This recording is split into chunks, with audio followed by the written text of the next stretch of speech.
तर आज आपण नवीन चॅप्टरला सुरुवात करणार आहे. चॅप्टरचं नाव आहे वेव्ह मेकॅनिक्स. ओके, तर या वेव्ह मेकॅनिक्स चॅप्टर मध्ये आपल्याला वेव्ह म्हणजे काय पहिल्यांदा बघायचं, त्याचे टाइप्स बघायचे. Okay, types of wave.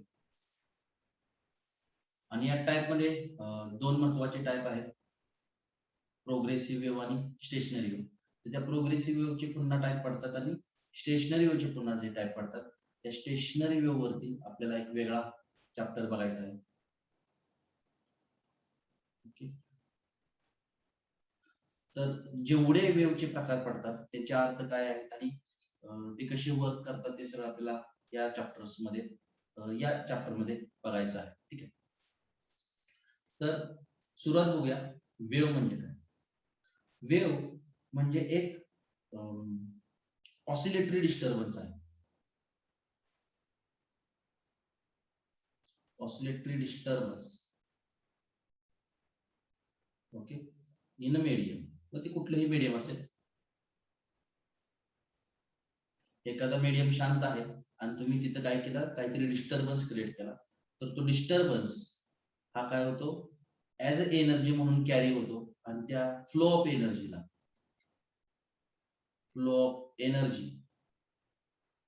त्याला आपण काय म्हणतो, वेव्ह असं म्हणतो. ओके, उदाहरणार्थ एक शांत तलाव आहे आणि याच्यामध्ये जर काय केलं तुम्ही, दगड टाकला, तर त्या दगडामुळे काय होतात, अशा वेव्हज तयार होतात आणि त्या लांब लांब जायला लागतात. तर हा जे काही वेव्हज आहेत त्या रिपल्स आहेत त्यांना आपण वेव्ह असं म्हणतो, कारण हे मीडियम जे शांत होतं त्याला आपण काय केलं, डिस्टर्ब केलं. ठीक आहे, समजा तुम्ही ट्युनिंग फॉर्क घेतला आणि तो ट्युनिंग फॉर्क जर आपटला तर तो काय करतो, या एअर मीडियम मध्ये व्हायब्रेशन्स क्रिएट करतो आणि ही व्हायब्रेशन्स एअर मध्ये बाहेर पडतात. ओके, त्याला सुद्धा आपण काय म्हणतो, वेव्हच म्हणतो. ओके, सो वेव्ह म्हणजे काय आहे, तर एखाद्या शांत मीडियम मध्ये सॉलिड असू दे, लिक्विड असू दे किंवा गॅसेस असू दे, तिथे जर आपण डिस्टर्बन्स क्रिएट केला तर तो डिस्टर्बन्स म्हणजे ती एक प्रकारची एनर्जी असते की जी एका पॉइंट पासून दुसऱ्या पॉइंट फ्लो होते, त्याला आपण वेव्ह म्हणतो. सो वेव्ह मी माझ्या मते way of transfer of energy असं म्हणतो. ट्रान्सफर ऑफ एनर्जी, एका पॉइंट पासून दुसऱ्या पॉइंट पर्यंत जी एनर्जी ट्रान्सफर होते, त्या एनर्जीचा एक फ्लो होण्याचा, ट्रान्सफर होण्याचा जो प्रकार आहे त्याला आपण वेव्ह असं म्हणतो. ठीक आहे, तर ट्रान्सफर होण्याचा प्रकार म्हणजे काय, की एका पॉइंट पासून दुसऱ्या पॉइंट पर्यंत एनर्जी ट्रॅव्हल करून जायची असेल तर ती कशाच्या स्वरूपात जाते, वेव्हच्या स्वरूपात जाते. म्हणजे मी इथून बोलतोय आणि तुम्हाला इथपर्यंत ऐकू येते, तर ती कोणती एनर्जी आहे, साऊंड एनर्जी आहे. ती कशाच्या स्वरूपात जाणार, तर वेव्हच्या स्वरूपात जाणार, in the form of wave. Okay, समजा इथून मी टॉर्च चालू केली आणि ते तुम्हाला काय झाली, त्याची लाईट पोहोचली, तर ती जी काय एनर्जी आहे ती सुद्धा कशाच्या स्वरूपात जाणार, लाईटच्या स्वरूपात जाणार. लाईट सुद्धा एक प्रकारची काय आहे, वेव्हच आहे. ओके, समजा मी ते एखादी शेकोटी पेटवली, त्याची उष्णता तुमच्यापर्यंत पोहोचते, म्हणजेच या ठिकाणी हीट किंवा रेडिएशन म्हणून, हीट रेडिएशन ही सुद्धा एक प्रकारची काय आहे, वेव्हच आहे. हे वेगवेगळ्या प्रकारच्या एनर्जीचे प्रकार आहेत आणि या एनर्जी एका पॉइंट पासून दुसऱ्या पॉइंट पर्यंत या वेव्हच्या स्वरूपात काय होतात, ट्रान्सफर होत असतात. ठीक आहे, म्हणून मी याला way of transfer of energy असं म्हणतो. मग नक्की ही एनर्जी कशी ट्रान्सफर होते, तर ज्या मीडियम मधले जे पार्टिकल आहेत ते शांत असतात. मी एक प्रकार दाखवतो कुठला तरी फक्त, आणि इथं जर तुम्ही डिस्टर्बन्स क्रिएट केला तर हे मीडियमचे पार्टिकल्स काय करतात, जाग्यावरतीच, हे खूप महत्वाचा शब्द आहे की जाग्यावरतीच काय करतात, व्हायब्रेट करायला सुरुवात करतात. जाग्यावरतीच ते व्हायब्रेट करायला सुरुवात करतात आणि त्याच्या शेजारच्या मॉलिक्यूल मध्ये असणारा इंटरमॉलिक्युलर फोर्स ऑफ अट्रॅक्शन हा काय करतो, शेजारच्या मॉलिक्यूलला व्हायब्रेट करतो, तो त्याच्या शेजारच्या मॉलिक्युल्सला व्हायब्रेट करतो. हा याच्या शेजारच्या मॉलिक्यूलला व्हायब्रेट केला, हा याच्या शेजारच्या मॉलिक्यूलला, आणि व्हायब्रेशन्स काय होतात, पुढे पुढे पुढे सरकत जातात आणि या व्हायब्रेशनच्या पुढे सरकण्यालाच म्हणजेच या एनर्जी ट्रान्सफरला आपण काय म्हणतो, वेव्ह असं म्हणतो. आणि ते वेगळ्या वेगळ्या प्रकारे, हे आता मी व्हर्टिकल डायरेक्शन मध्ये व्हायब्रेट झालेलं दाखवलंय. काही वेव्ह मध्ये ते हॉरिझॉन्टल डायरेक्शनला, म्हणजे जिकडे वेव्ह चाललेली आहे त्याच दिशेला व्हायब्रेट होतात. या केस मध्ये मी जिकडे वेव्ह चालली त्याच्या परपेंडिक्युलर दिशेला व्हायब्रेशन दाखवलंय. वेगळ्या वेगळ्या पद्धतीने व्हायब्रेशन होऊ शकतात. पण सगळ्यात महत्त्वाची गोष्ट आहे की मीडियमचा पार्टिकल उठून इकडून इकडे जात नाही, तो फक्त जाग्यावरतीच सिंपल हार्मोनिक मोशन मध्ये असतो. आणि त्यामुळं या चॅप्टरचा स्टडी करताना आपल्याला सिंपल हार्मोनिक मोशन बद्दल ज्ञान असणं खूप गरजेचं आहे, त्याचं नॉलेज असणं खूप गरजेचं आहे. कारण वेव्ह मधले पार्टिकल हे कोणत्या मोशन मध्ये असतात, सिंपल हार्मोनिक मोशन मध्ये असतात. आणि मग ती वेव्ह ची जर मोशन तुम्हाला समजून घ्यायची असेल तर तुम्हाला सिंपल हार्मोनिक मोशन म्हणजे ऑसिलेटरी मोशन कळणं खूप गरजेचं आहे. जसं एखादी बॉडी जर रोटेशनल मोशन मध्ये असेल, बरोबर, हे झालेलं आहे आपल्याला, एखादी बॉडी जर रोटेशनल मोशन मध्ये असेल तर त्या बॉडीवरचा प्रत्येक पॉइंट हा कोणत्या मोशन मध्ये असतो, सर्क्युलर मोशन मध्ये असतो. एखादी बॉडी जर रोटेशनल मोशन मध्ये असेल तर त्या बॉडीचा प्रत्येक पार्टिकल हा सर्क्युलर मोशन मध्ये असतो. आणि मग त्यामुळे रोटेशनल मोशन जर तुम्हाला स्टडी करायची असेल तर तुम्हाला सर्क्युलर मोशन स्टडी करावी लागते. मग तुम्हाला अँग्युलर व्हेलोसिटी म्हणजे काय आहे, अँग्युलर फ्रिक्वेन्सी म्हणजे काय आहे, अँग्युलर ऍक्सेलरेशन म्हणजे काय, अँग्युलर डिस्प्लेसमेंट म्हणजे काय, या सगळ्या गोष्टी शिकाव्या लागतात ऑलरेडी जर रोटेशनल मोशन शिकायचे असेल तर. सेम तसं आहे, तुम्हाला जर वेव्ह मोशन शिकायचे असेल तर तुम्हाला ऑसिलेटरी मोशन हे शिकणं गरजेचंच आहे, त्याशिवाय तुम्हाला ती समजणार नाही. ओके. मग ही वेव्ह एका पॉइंट पासून दुसऱ्या पॉइंट पर्यंत ट्रॅव्हल होण्यासाठी त्या मीडियम मध्ये काही प्रॉपर्टीज असणं खूप गरजेचं आहे. जसं उदाहरणार्थ ते मीडियम इलास्टिक पाहिजे. ओके, इलास्टिक पाहिजे याचा अर्थ त्या मीडियम मध्ये तुमच्या ज्या मॉड्युलस ऑफ इलास्टिसिटी आहेत त्या प्रेझेंट पाहिजे. मॉड्युलस ऑफ इलास्टिसिटी कोणत्या आहेत, तो यंग्स मॉड्युलस आहे, ओके, बल्क मॉड्युलस आहे किंवा मॉड्युलस ऑफ रिजिडिटी आहे. त्या तिन्ही पैकी काहीतरी एक असणं गरजेचं आहे. आणि असं असेल तर आणि तरच ते काय करू शकतात, ट्रॅव्हल करू शकतात, एका पॉइंट पासून दुसऱ्या पॉइंट पर्यंत वेव्ह जाऊ शकते. मग सॉलिड्स मध्ये जर वेव्ह का ट्रान्सफर होते, कारण त्याच्यामध्ये यंग्स मॉड्युलस असतो. आणि लिक्विड्स मध्ये ते सॉलिड्स देतो मी, सॉलिड्स मध्ये यंग्स मॉड्युलस मुळे वेव्ह ट्रॅव्हल होते आणि लिक्विड मध्ये लिक्विड आणि गॅसेस याच्यामध्ये बल्क मॉड्युलस मुळे वेव्ह ट्रॅव्हल करू शकते. ओके, त्यामुळं त्या मीडियमला इलास्टिसिटी असणं खूप गरजेचं आहे. Okay, the medium should be elastic, आणि ही सगळ्यात महत्वाची प्रॉपर्टी आहे, त्याशिवाय वेव्ह ट्रॅव्हल करू शकणार नाही. ओके, आता वेव्ह या जे भरपूर प्रकार पडतात तर त्यातला एक प्रकार असा आहे की डायमेन्शन्स वाईज त्याचे प्रकार पडतात. So one dimensional wave, one dimensional wave, dimension wise प्रकार आहेत. One dimensional wave,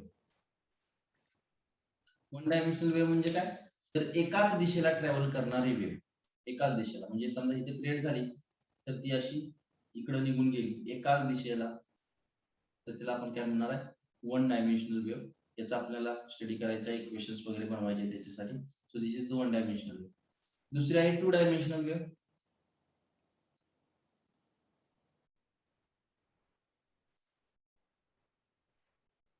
two dimensional wave, two dimensional wave म्हणजे काय, की जर एखादा पॉइंट असेल, पाणी आहे आणि त्याच्यावरती जर तुम्ही दगड टाकला तर पाण्यावरती रिपल्स तयार होतात. आणि ही जी काही वेव्हज आहेत त्या along x axis and along Y axis दोन्ही दिशेला काय होत आहेत, पसरत आहेत एकाच वेळी, त्या सरफेस वरती पसरत आहेत. असं सरफेस वरती वेव्ह पसरत असेल किंवा दोन्ही दिशेला जर जात असेल तर त्याला आपण टू डायमेन्शनल वेव्ह असं म्हणणार आहे. आणि तिसरा आहे थ्री डायमेन्शनल वेव्ह. ओके, असं तुम्ही three dimensional wave. Three dimensional wave म्हणजे काय, की एखादी रूम आहे आणि त्या रूम मध्ये बल्ब ग्लो केला आपण, तर त्याची काय फक्त एका प्रतलात लाईट पसरणार नाही, तर ते along x axis, Y axis, Z axis तिन्ही दिशेला वरती खालती सगळ्या थ्री डायमेन्शनली ती काय होणार आहे, वेव्ह पसरणार आहे. किंवा असं म्हणा की एखादी शेकोटी पेटवली तर त्याची उष्णता, त्याचं रेडिएशन आहे ती सुद्धा थ्री डायमेन्शनल मध्ये पसरणार आहे, त्याला आपण थ्री डायमेन्शनल वेव्ह असं म्हणतो. हे फक्त नॉलेज साठी माहित असावं. ओके, पण मुळामध्ये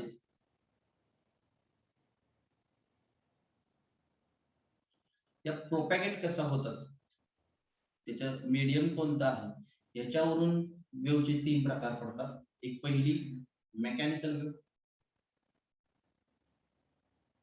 मेकॅनिकल वेव्ह. दुसरी आहे इलेक्ट्रोमॅग्नेटिक वेव्ह आणि तिसरी आहे gravitational wave. Gravitational. Okay, so पहिली मेकॅनिकल वेव्ह म्हणजे ज्याला ट्रॅव्हल करण्यासाठी मीडियमची गरज लागते त्याला आपण मेकॅनिकल वेव्ह असं म्हणतो. इलेक्ट्रोमॅग्नेटिक म्हणजे मीडियमची गरज लागत नाही. मीडियमची गरज लागत नाही याचा अर्थ मीडियम असलं तरी चालतंय आणि नसलं तरी चालतंय. हा, मीडियम नो मीडियम म्हणजे भरपूर जणांना असं वाटतं की मीडियम असेल तर नाही चालणार, फक्त मीडियम नसेल तरच ती ट्रॅव्हल होते, असं नाही.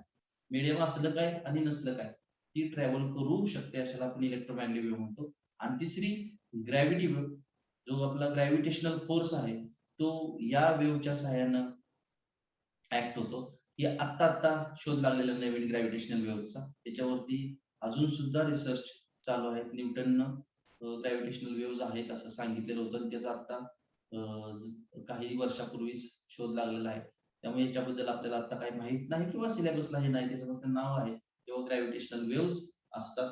ठीक आहे, तर त्याच्याबद्दल अजून एक 5-6 वर्षानंतर कधी सिलेबस चेंज झाला तर थोडीशी माहिती त्याबद्दल नक्की येईल. पण आपल्याला सध्या या दोघांवरती फोकस करायचा आहे. त्यामध्ये सुद्धा ही जी काही इलेक्ट्रोमॅग्नेटिक वेव्ह आहे तो आपल्याला इलेक्ट्रोस्टॅटिक्सच्या शेवटच्या पार्टमध्ये इलेक्ट्रोमॅग्नेटिक वेव्ह म्हणजे काय ते बघायचं आहे. त्यामुळे हे सुद्धा आता बघणार नाही, फुल फोकस आपला मेकॅनिकल वेव्ह वरती असतो. सो मेकॅनिकल वेव्ह म्हणजे काय, अशा वेव्ह की ज्यांना ट्रॅव्हल करण्यासाठी मीडियमची गरज लागते.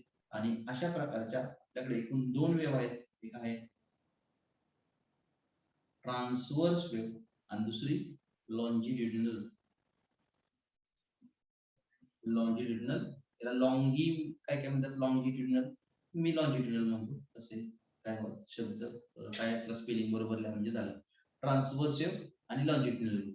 ओके, ट्रान्सवर्स वेव्ह आणि लॉन्जिट्युडिनल वेव्ह मध्ये काय फरक आहे ते आपण थोडस समजून घेऊया. एक महत्वाची गोष्ट की या दोघांना मीडियमची गरज लागते. याचं सगळ्यात मस्त उदाहरण आहे ते म्हणजे रिपल्स ऑन द वॉटर. ठीक आहे, पाण्यावरती ज्या लहरी तयार होतात ते. ठीक आहे, किंवा वेव्ह ऑन अ स्ट्रीम.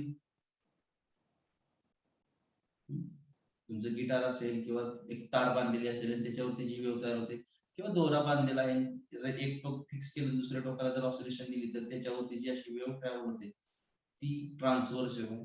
लॉन्जिट्युडिनलचं सगळ्यात बेस्ट एक्झाम्पल आहे ते म्हणजे साऊंड वेव्ह. ठीक आहे, आपल्याला दिसत नाही परंतु sound wave is the best example of longitudinal. Electromagnetic वेव्हची सुद्धा एक्झाम्पल माहीत असावे.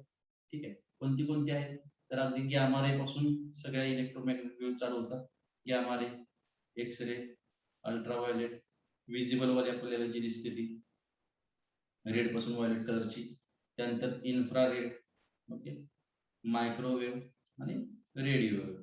या सगळ्या तुमच्या काय आहेत, इलेक्ट्रोमॅग्नेटिक वेव्ह आहेत.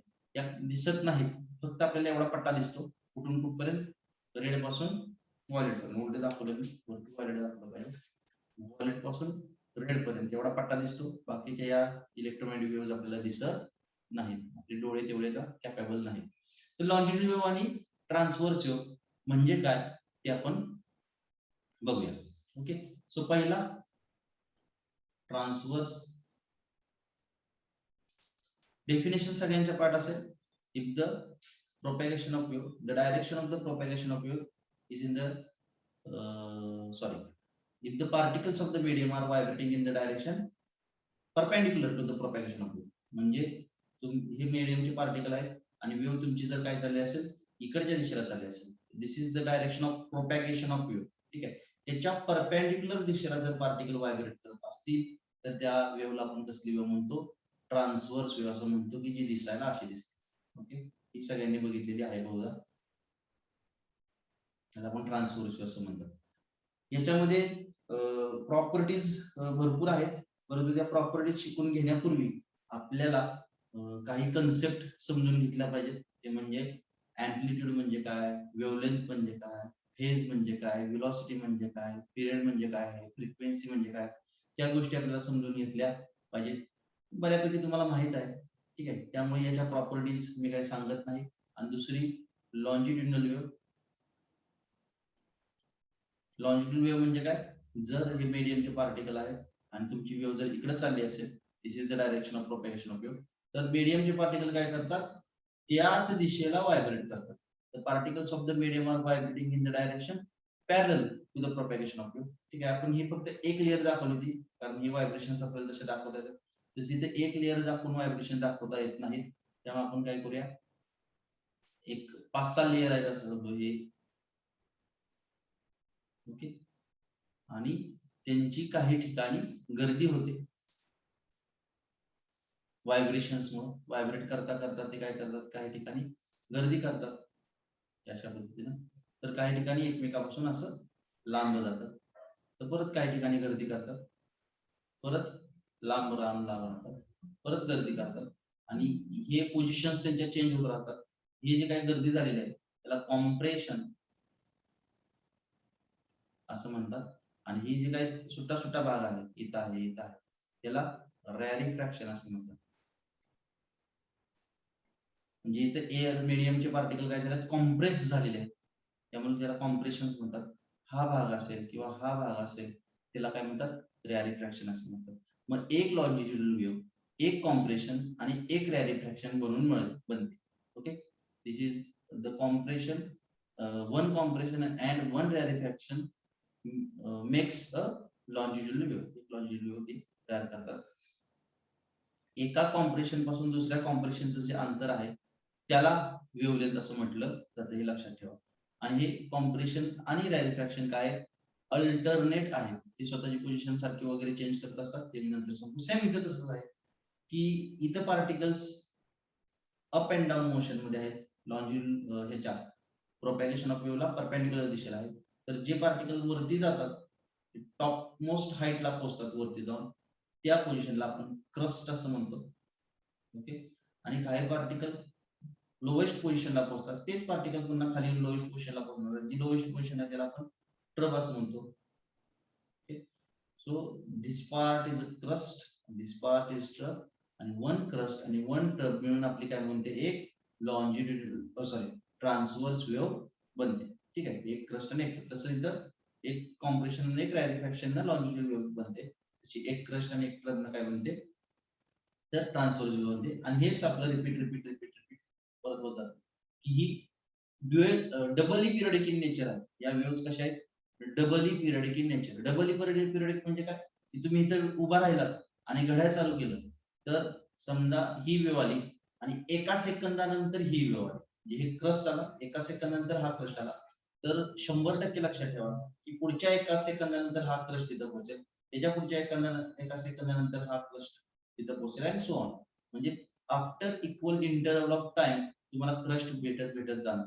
किंवा तुम्ही क्रश नाही, तुम्ही ट्रबकडे लक्ष ठेवलंय, तर पहिल्यांदा ट्रब भेटला, आणि आपण असं गृहीत धरू की समजा दुसरी कुठली तरी वेव्ह, आणि 2 सेकंदानंतर दुसरा ट्रब आला, तर 100% त्याच्या 2 सेकंदानंतर तिसरा ट्रब येणार, त्याच्या 2 सेकंदानंतर चौथा ट्रब येणार, आणि सो ऑन. म्हणजे टाइमला ते पिरियडिक आहे. तसंच तुम्ही पुन्हा एकदा इथे उभं राहिला, तर टाइम न मोजता तुम्ही डिस्टन्स मोजता. आणि असं झालं समजा की पहिली क्रस्ट आली आणि 5 सेंटीमीटर नंतर दुसरी क्रस्ट आली, तर 100% लक्षात ठेवा की त्याच्या 5 सेंटीमीटर वरतीच तिसरी क्रस्ट असणार, त्याच्या 5 सेंटीमीटर वरतीच चौथी क्रस्ट असणार. म्हणजे आफ्टर इक्वल डिस्टन्स ती वेव्ह काय करते, स्वतःला रिपीट करते. म्हणजे आफ्टर इक्वल डिस्टन्स ती स्वतःला रिपीट करते, आणि आफ्टर इक्वल टाइम ती स्वतःला रिपीट करते, आणि त्यामुळे याला काय म्हणतात, डबली पिरियडिक असं म्हणतात. Same case is with longitudinal wave. Longitudinal वेव्हच्या बाबतीत सुद्धा काय आहे, तीच केस आहे. अजून मी ह्याच्याबद्दल काय सांगू शकतो, तर लक्षात ठेवा की तुम्ही ट्रान्सवर्स वेव्हचे व्हिडिओज व्यवस्थित युट्यूब वरती बघा, कारण ही वेव्ह तुम्ही लाईव्ह बघितल्याशिवाय तुम्हाला कळणार नाही, कारण ही मोशन मधली वेव्ह आहे. ही स्टेशनरी चित्र दाखवून तुम्हाला त्याच्याबद्दल काय कळणार नाही. ज्यावेळी हे पार्टिकल कसे वरती जातात, कोण खाली चाललाय, कोण वरती चाललाय, हे तुम्हाला माहित असणं गरजेचं आहे. ही जर वेव्ह इकडे चालली असतील, तर हा पार्टिकल थोड्या वेळाने वरती पोहोचणार आहे, हा सगळे वर चाललेले असतील, बरोबर आहे, इथपर्यंत. हे सगळे काय येत असतील, खाली येत असतील इथपर्यंत, आणि हे सगळे पुन्हा वर जात असतील. हे वरती पोहोचले टॉप मोस्टला की परत खाली येतात. मग इथून इथपर्यंतचे सगळे पार्टिकल खाली येत आहेत, आणि इथून इथपर्यंत सगळे पार्टिकल वर चाललेले आहेत, आणि सो ऑन. इथे प्रत्येकाच्या वेळी तसंच, इथून इथपर्यंत सगळे वर चाललेले आहेत, इथून इथपर्यंत खाली येत आहेत, इथून इथपर्यंत वर चाललेत, सो ऑन. तर हे तुम्हाला ते इमॅजिन असं होणार नाही, तुम्ही त्याचे व्हिडिओज नक्की जाऊन बघा, म्हणजे तुम्हाला समजेल की ते वर येत आहेत, कुठं खाली येत आहेत, त्या पद्धतीनं कोण फेज मध्ये आहे, कसं काय, ठीक आहे, ते आपल्याला सगळं समजेल. तर आता या दोघांच्या प्रॉपर्टीकडे जास्त लक्ष देता आपण काय करूया, काही कॅरेक्टरिस्टिक्स आहेत वेव्हच्या त्या समजून घेऊया. कॅरेक्टरिस्टिक्स ऑफ द वेव्ह त्यातली पहिली आहे सगळ्यात महत्त्वाची म्हणजे एम्प्लिट्यूड. ओके, आता मी काय करतो, एकच ट्रान्सव्हर्स वेव्ह डोळ्यापुढे घेऊया, कारण ट्रान्सव्हर्स वेव्ह काढणं सोपं आहे, इमॅजिन करणं सोपं आहे, त्यामुळे आपण एकच ट्रान्सव्हर्स वेव्ह डोळ्यापुढे घेऊया लॉजिक वेव्ह घेण्यापेक्षा, आणि त्याच्यावरतीच आपण डिस्कशन करूया. ओके, सो आपण पहिल्यांदाच म्हणलं की वेव्ह तयार कधी होते, तर त्या मीडियमचे पार्टिकल्स काय झाले, सिंपल हार्मोनिक मोशन मध्ये गेले तर ती वेव्ह काय होते, तयार होते. ओके, सिंपल हार्मोनिक मोशन मध्ये जायचं असेल तर हा पार्टिकल ही त्याची काय असणार आहे, मीन पोझिशन असणार. या मीन पोझिशन पासून तो ऑसिलेट होणार, एक्स्ट्रीम पोझिशनला जाणार, तिथनं पुन्हा खाली येणार, परत खाली एक्स्ट्रीम पोझिशनला जाणार.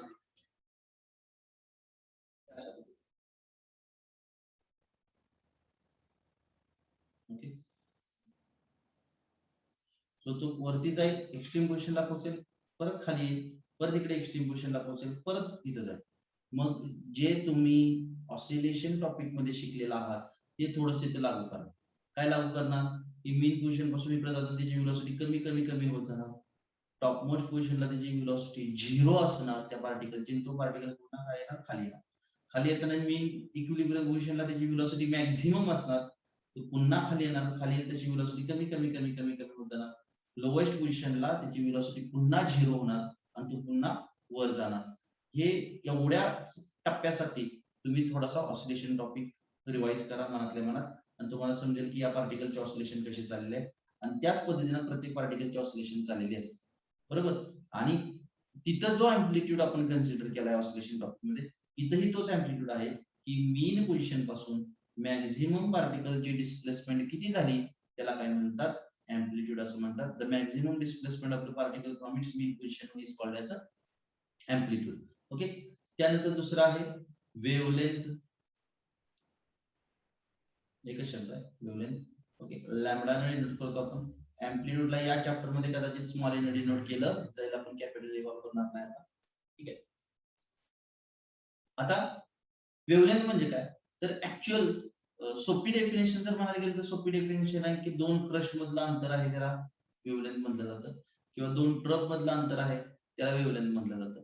प्रॉपर डेफिनेशन अशी आहे की the distance between two particle which are at the same phase, किंवा इन सेम फेज म्हणला तरी चालेल, इन सेम फेज, जे दोन पार्टिकल सेम फेज मध्ये आहेत त्या पार्टिकल मधलं डिस्टन्स म्हणजे वेव्हलेंथ. ओके, आता सेम फेज मध्ये म्हणजे काय तर ते समजून घेऊ. सेम फेज याचा अर्थ सेम पोझिशन नाही, फेज याचा अर्थ दोनच प्रश्न स्वतःला विचारायचे आणि त्या पार्टिकलचा फेज करतो. एक, तो सध्या कुठं आहे, दुसरं तो कुठं चाललेला आहे.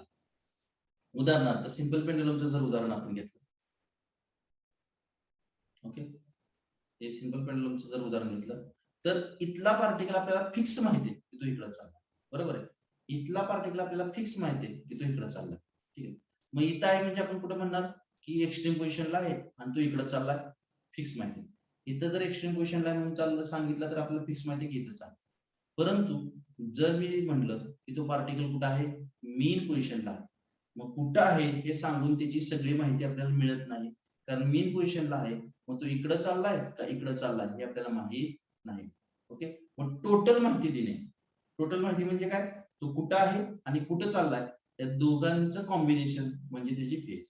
फेज म्हणजे आता सध्या त्याची असणारी अवस्था. अवस्था म्हणजे काय, की तो कुठं आहे आणि कुठं चाललाय.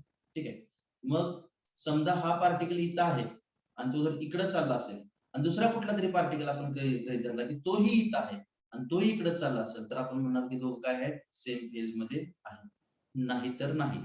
ठीक आहे, एकाच ठिकाणी पाहिजे आणि एकाच दिशेला चालले असले पाहिजेत तरच आपण त्याला सेम फेज मध्ये म्हणणार आहे. उदाहरणार्थ इथं हा पार्टिकल टॉप पोझिशनला आहे आणि तो कुठे चाललाय, खाली चाललेला आहे. सिमिलरली फक्त मला इथंच सिच्युएशन देते की तो टॉप पोझिशनला आहे आणि तो खाली चाललाय, म्हणजे हा पार्टिकल त्याला मी ए नाव देतो, हा पार्टिकल मी त्याला बी नाव देतो. हे दोघं काय आहेत, सेम फेज मध्ये आहेत आणि या दोघांमधलं डिस्टन्स म्हणजे काय आहे, तुमचं वेव्हलेंथ आहे. ओके, सिमिलरली समजा हा पार्टिकल तो बॉटमला आहे आणि तो वरती चाललेला आहे, हा डी पार्टिकल तोही बॉटमला आहे आणि तो वरती जाणार आहे, या दोघांमधलं डिस्टन्स म्हणजे काय आहे, वेव्हलेंथ आहे.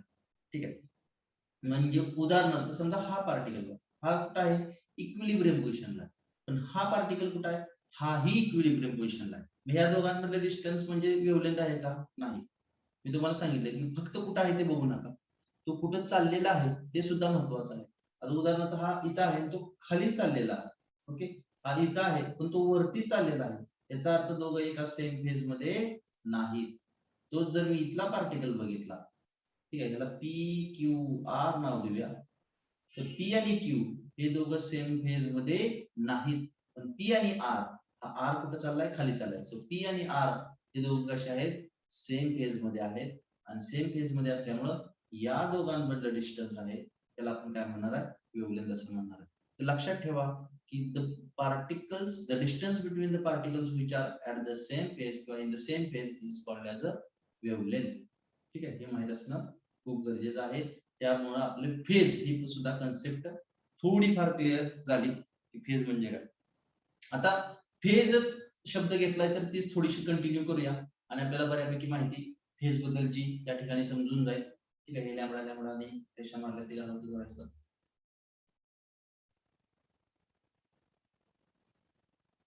ओके,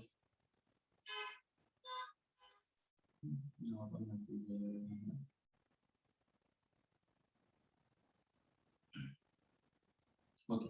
आता बघा,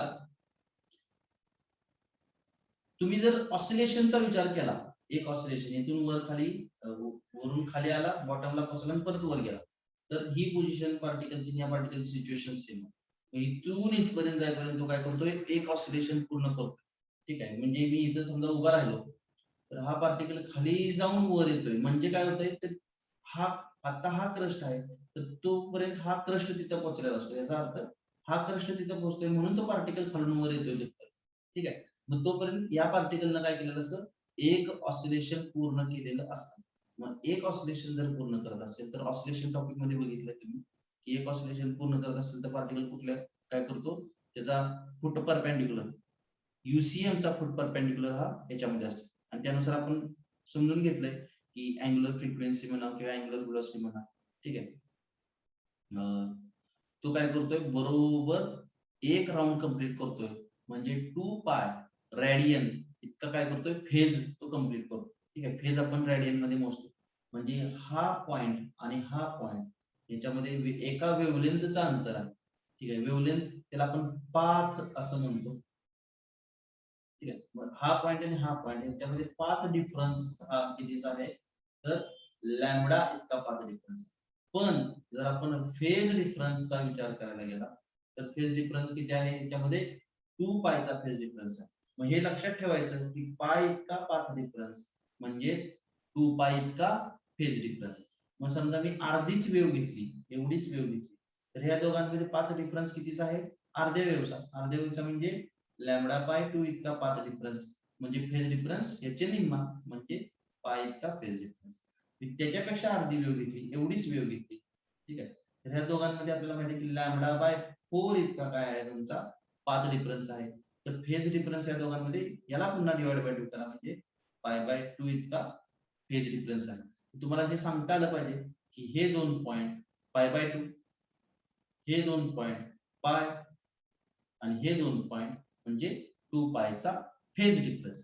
फेज डिफरन्स म्हणजे काय आणि पाथ डिफरन्स म्हणजे काय ते सांगता आलं पाहिजे. फेज डिफरन्स हा कायम रॅडियन मध्ये मोजला जातो आणि पाथ डिफरन्स हा कायम मीटर मध्ये मोजला जातो. ही दोन गोष्टी. दुसरी आणखी एक गोष्ट म्हणजे याला कायम पायच्या भाषेत लिहितात. ठीक आहे, जरी अँगल असला तरी 3 रॅडियन 4 रॅडियन असं खास करून लिहिलं जात नाही.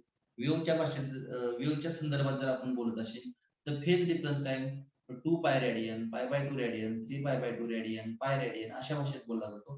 तर पाथ डिफरन्स हा 2 मीटर 3 मीटर 10 मीटर असा न बोलता आपण मोस्ट ऑफ द टाइम तो लॅम्बडाच्या भाषेत बोलतो, म्हणजे त्या वेव्हच्या वेव्हलेंथच्या भाषेत बोलतो. म्हणजे लॅम्बडा बाय 2 इतका पाथ डिफरन्स आहे, लॅम्बडा बाय 3 इतका आहे, 2 लॅम्बडा बाय 2 3 इतका आहे किंवा लॅम्बडा बाय 4 इतका पाथ डिफरन्स आहे सो ऑन. मग तुम्हाला याचं याच्यामध्ये कन्व्हर्जन करता येतं. How to convert path difference into phase difference हे लक्षात घेऊया आपण. ओके, उदाहरणार्थ लॅम्बडा बाय 4 इतका पाथ डिफरन्स असेल तर त्याचं मला काय करायचं आहे, फेज डिफरन्स मध्ये कन्व्हर्जन करायचं आहे. तर साधी गोष्ट लक्षात ठेवा की आपण असं गणित करणार आहे लॅमडा बाय 4चं की लॅमडा इतक्या पाथ डिफरन्सला 2 पाय इतका फेज डिफरन्स आहे. तर लॅमडा बाय 4 इतक्या पाथ डिफरन्सला किती फेज डिफरन्स. ओके, हे फक्त भागाकार करा एकमेकाला, इकडे घालवा हे इकडे घालवा आणि तुमच्या लक्षात येईल की लॅमडाला लॅमडा कॅन्सल होईल आणि हा एक्स इकडे जाईल,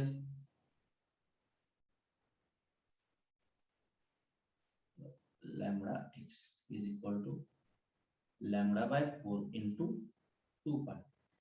Okay, so x is equal to 1 by 4 lambda lambda cancel into 2 pi, म्हणजे x is equal to काय येणार आहे पाय बाय 2.